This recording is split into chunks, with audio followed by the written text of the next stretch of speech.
مقبوضہ مشرقی ترکستان یا سنکیانگ ایک ایسا مسلم علاقہ ہے جہاں کے باسی 2.5 صدیوں سے طرح طرح کے مظالم کا شکار ہیں۔ معتدل ٹھنڈی آب و ہوا، سبزہ زاروں اور قدرتی وسائل سے مالا مال یہ خطہ عرض بلد 36 اور 48 پر شمال میں اور طولی بلد 75 اور 98 پر مشرق میں واقع ہے۔ مشرقی اسلامی کے منتہی پر واقع یہ مسلم خطہ وسط ایشیا میں آتا ہے۔ اس کے مغرب میں قازقستان، تاجکستان اور ازبکستان، جبکہ جنوب میں پاکستان، بھارت، تبت، مشرق میں چین، شمال میں روس اور منگولیا واقع ہیں۔ مشرقی ترکستان یا سنکیانگ کا رقبہ 16,64,897 مربع کلومیٹر ہے، جو کہ پاکستان کے دگنا سے بھی زائد ہے اور چین کے 5ویں حصے جتنا ہے۔ 2010 کی مردم شماری کے مطابق یہاں کی آبادی 2,18,15,815 تھی۔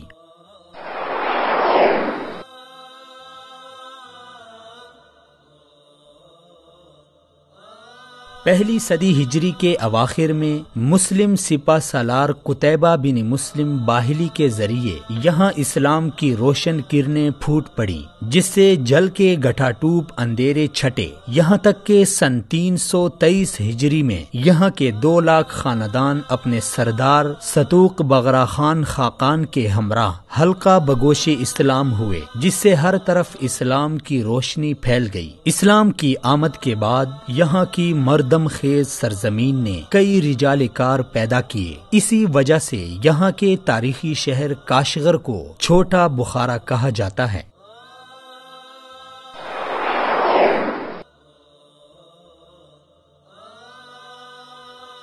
یہاں کے مسلمان اپنے آداب و ثقافت کے ساتھ امن کی زندگی گزار رہے تھے کہ 1760 میں چین کے حکمران کاندان مانشو نے لشکر کشی کر کے 10 لاکھ مسلمانوں کو قتل کر کے یہاں پر جابرانہ تسلط قائم کر کے یہاں کے مسلمانوں سے ان کی آزادی چھینی، جس کے بعد مسلسل یہاں کے مسلمان اپنی آزادی کے لیے مختلف تحریکوں کی شکل میں جد و جہد کرتے رہے، جن میں 1865 میں سید یعقوب بیگ کی سرپرستی میں اٹھنے والی تحریک نمایاں ہے۔ یہ تحریک 20 سال تک جاری رہی، جس کے نتیجے میں 15 سالوں کے لیے مشرقی ترکستان کے مسلمانوں کو آزادی نصیب ہوئی۔ آزاد مشرقی ترکستان کو افغانستان، روس اور برطانیہ وغیرہ نے تسلیم کیا، جبکہ مصر کے خدیوی اسماعیل نے آزادی کی تائید کے لیے اسلحے کی ایک کھیپ بھی روانہ کی، جس میں مختلف قسم کی بندوقیں اور توپیں شامل تھیں۔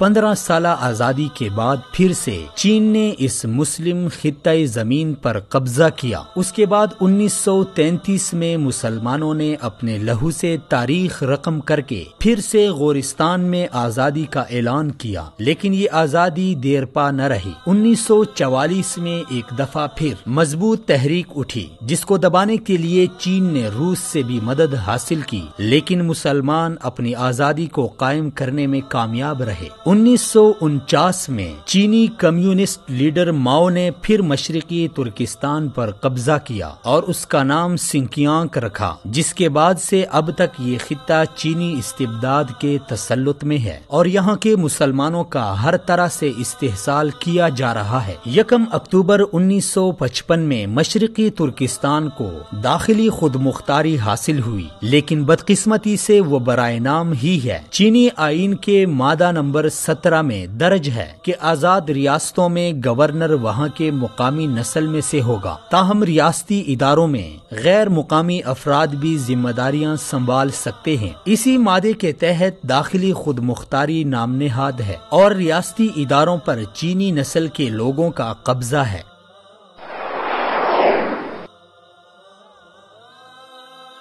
مقبوضہ مشرقی ترکستان میں غاصب افواج کے ہاتھوں ہونے والی مسلم نسل کشی کے صحیح اعداد و شمار تو شاید کسی کو بھی معلوم نہ ہو، لیکن اس حقیقت سے کوئی انکار نہیں کر سکتا کہ یہاں کئی ملین مسلمان قتل کیے گئے۔ ترک رائٹر سرکان استونر کے مطابق یہاں پر غاصب حکومت نے 60 ملین لوگوں کو قتل کیا ہے۔ یہاں پر مختلف اوقات میں لاکھوں لوگوں کو ایک ساتھ شہید کیا گیا اور ہزاروں مساجد اور قرآنی مراکز کو منہدم کیا گیا اور جلایا گیا۔ 1952 میں غاصب افواج کے ہاتھوں 1,20,000 مسلمان بے دردی سے قتل ہوئے، جس کا اقرار اس وقت کے گورنر برہان شہیدی نے بھی کیا۔ 1966 میں چینی افواج نے کاشغر میں اس وقت 75,000 مسلمانوں کو شہید کیا جب وہ رمضان کے استقبال کی تیاری کر رہے تھے۔ 2014 میں ہوتن شہر میں 5,500 مسلمان چینی سیکیورٹی فورسز کے ہاتھوں قتل ہوئے۔ یہ تو صرف چند واقعات ہیں، ورنہ مشرقی ترکستان کی تاریخ ایسے المناک واقعات سے بھری پڑی ہے۔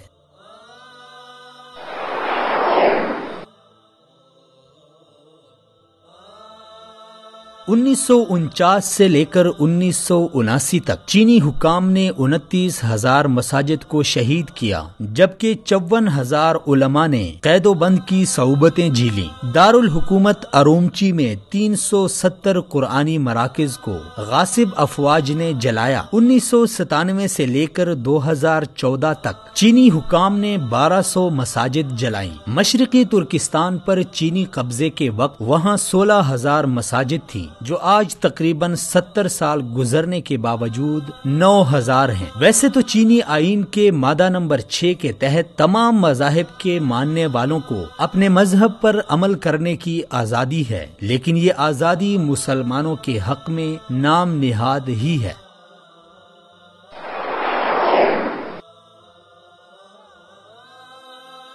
چینی حکومت مسلمانوں کی ثقافت کو مٹانے کے لیے بھی ظلم و جبر سے کام لے رہی ہے۔ مسلمان عورتوں کے حجاب پر پابندی ہے اور باپردہ خواتین کے ساتھ حکومت کی جانب سے وحشی سلوک کیا جاتا ہے۔ 2013 کی گرمیوں میں کئی خواتین کے سرعام حجاب اتارے گئے اور ان پر تشدد کیا گیا۔ حکام کی طرف سے ایغور مسلمانوں کو خبردار کیا جاتا ہے کہ وہ اپنے پاس کوئی بھی اسلامی نشان نہ رکھیں، بلکہ حکام کے پاس جمع کروائیں۔ روزے اور حج پر مقامی طور پر پابندی ہے۔ کہنے کی حد تک تو حکومت کا کہنا ہے کہ یہ پابندی صرف سرکاری ملازمین پر ہے، لیکن ایغور مسلمانوں کے مطابق یہ پابندی مشرقی ترکستان یا سنکیانگ کے تمام مسلمانوں پر ہے۔ رمضان میں سحری کے وقت جس گھر میں کسی کے جاگنے کا حکام کو پتہ چلے یا ان کے گھر میں روشنی دیکھیں تو ان کو زبردستی روزہ توڑوایا جاتا ہے۔ ہیومن رائٹس واچ کے مطابق مقامی طور ہر سیاسی مراکز کے نام پر کھولے گئے اداروں میں حکومت مقامی نوجوانوں کو زبردستی بیچتی ہے تاکہ ان کے نظریات کو بدلا جا سکے، جبکہ مساجد میں 18 سال سے کم عمر لڑکوں کو جانے کی اجازت نہیں ہے۔ ان ہتھ کنڈوں کے ذریعے سے چینی حکومت اسلامی شناخت مٹا کر